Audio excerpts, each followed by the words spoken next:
আমরা তো অনেকে চা খাই বা চা খাবার লাগি আমরা অনেকেই উদ্বুদ্ধ থাকি, পাগল থাকি চা খাবার লাগি।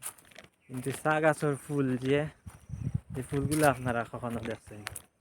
এরকম আপনাদের চা গাছের ফুল দেখাই এবং এই ফুল এগুলা কীরকম ওগুলো জানাই আপনাদের। চা গাছের ফুল হইল গিয়া আপনার ওই যে দেখতে পাররা, ওই যে খুবই মিষ্টি জাতীয় গ্রান। আর এই ফুলগুলো আপনার শীতর ঠিক শুরুতেই এই ফুলগুলা জন্ম লয়, বুঝছেন? এই ফুলগুলা আপনার শীতর শুরুতেই জন্ম লয় এবং কি এই ফুল থেকে আবার আপনার একটা ফল তৈরি হয়। এই ফল থেকে আবার আরও ইন্টারেস্টিং বিষয় হইল এই যে চা গাছগুলার বীজ জন্মলো।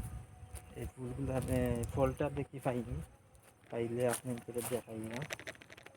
ফল তো এইগুলো এখনো আবার ফল তৈরি হয়েছে না, আবার জন্ম লইছে না, লাগিয়ে তো পাইরাম না, দেখাইতাম পারিয়াম না। কিন্তু এই যে ফল যেটা আছে এই ফলটা তো কি আপনার বীজর বীজ তৈরি হয়, বুঝছেন? আর সবচেয়ে ইন্টারেস্টিং বিষয় হইল গিয়া চা গাছগুলো আপনার 30 থেকে 50 বছর একটা চা গাছ বাঁচে, বুঝছেন? বাঁচে। আবার এত কি আরো বড় ইন্টারেস্টিং বিষয় হইল গিয়া আপনার এই যে ফল যেটা তৈরি হয় এই ফলটা পাকতে আবার অনেক সময় লাগে। আর এই ফল থেকে আবার একটা তেল, মিষ্টি জাতীয় একটা তেল আপনার আবার তৈরি করা হয়।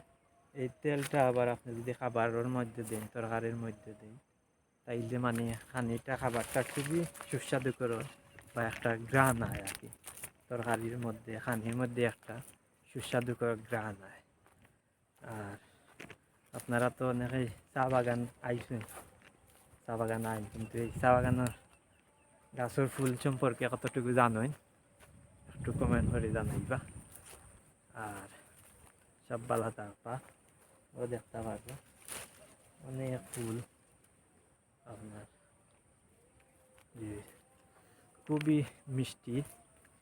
কি কিতা একটা ফুলের গ্রান করে এই ফুলটার নামটা আমি মুখে দিয়ে আর যার রজনীগন্ধার মতো একটা ফুলের গ্রান করে। যাই হোক, আপনারা যদি চা পাতার ফুল সম্পর্কে আগে জানিয়ে থাকুন তাহলে তো গুড, না জানিয়ে থাকলেও জানলা। সব ভালো থাকবা, ধন্যবাদ।